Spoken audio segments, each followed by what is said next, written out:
The daily grind, high tea. Ahoy, savus, bunaziwa, hello, and welcome.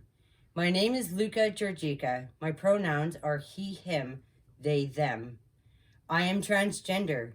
I was born in 1987 in Bucharest, Romania, in a communist jail during the time of Nicolae Ceausescu.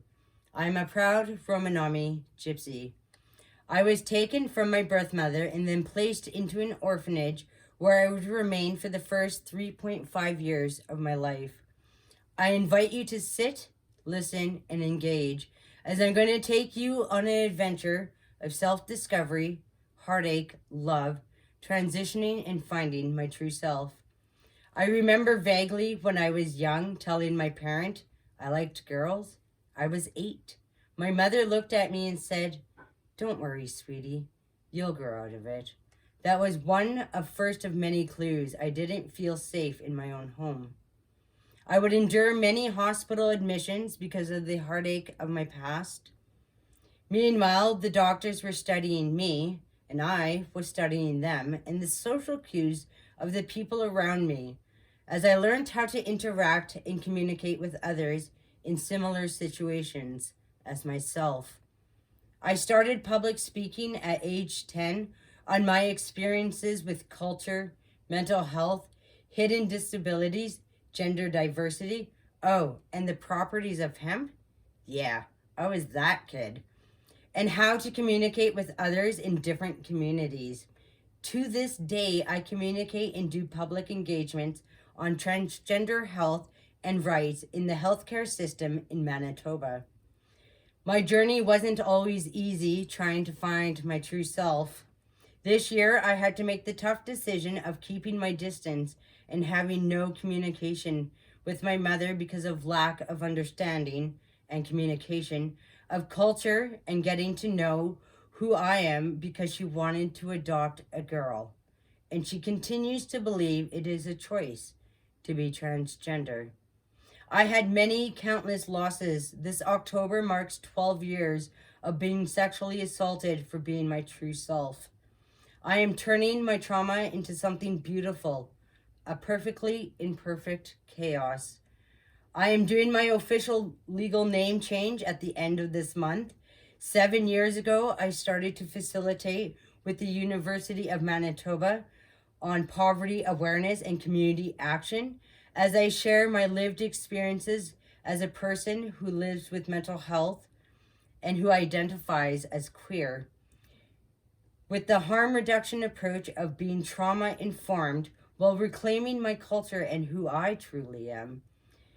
With the medical students and faculty of HSC for the learning purposes before they go out into the practicum, into the community. Here is an example of what I do at a university in the workshops. The importance of pronouns. This is important for everyone. It opens up conversation and allows the other recipient to know that they are a folk that either support or acknowledge other genders or identities.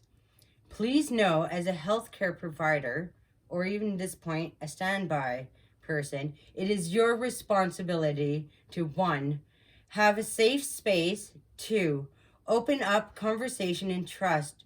Do not question somebody's pronouns or gender based off your own views. 3, acknowledge and accept the responsibilities. If you don't have the resources or knowledge on the LGBTQ plus community, find someone that does. 4, do not give yourself the title of an ally unless it is given to you by somebody in the community. That is a privilege, not a right. It keeps us connected without assuming one's identity or gender. Using gender-neutral pronouns, they, them, or asking somebody's pronouns is a really great introduction to the practice of the importance of pronouns. What if you get somebody's pronouns wrong? There are 3 things you can do. 1, repeat the pronoun they use aloud. 2, apologize. 3, adjust your behavior. The best apology is changed behavior. It is not my job to console you if you get my pronouns wrong. You can also put pronouns at the end of emails, medical forms, paperwork, on your name tags, or verbally aloud. You can also ask somebody's pronouns. If you don't know, ask. It's better to ask than assume.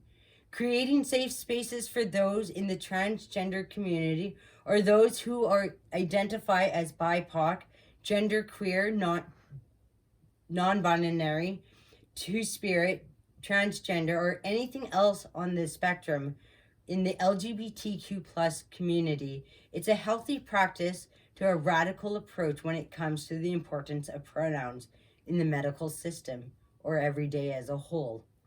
In one of my workshops I do with the Poverty Awareness and Community Action, I had a nursing student who is now trying to implicate all pronouns on name tags for the nursing faculty at HSC. This is one prime example of using your power and privilege to make systemic changes in the healthcare system. Advocating and using such actions such as these help reduce body dysphoria, discomfort, and it creates a line of communication that is catered to everyone. When learning about different kinds of pronouns and learning how to use them properly, if you are a person who does not identify in the LGBTQ plus community and you're cisgender, please do not use they, them pronouns. It takes away from the validation of those who actually use those pronouns. Thank you so much for giving me the opportunity to share a piece of my experience with all of you today. Again, my name is Luca. My pronouns are he, him, they, them. Stay humble, be kind. Thank you.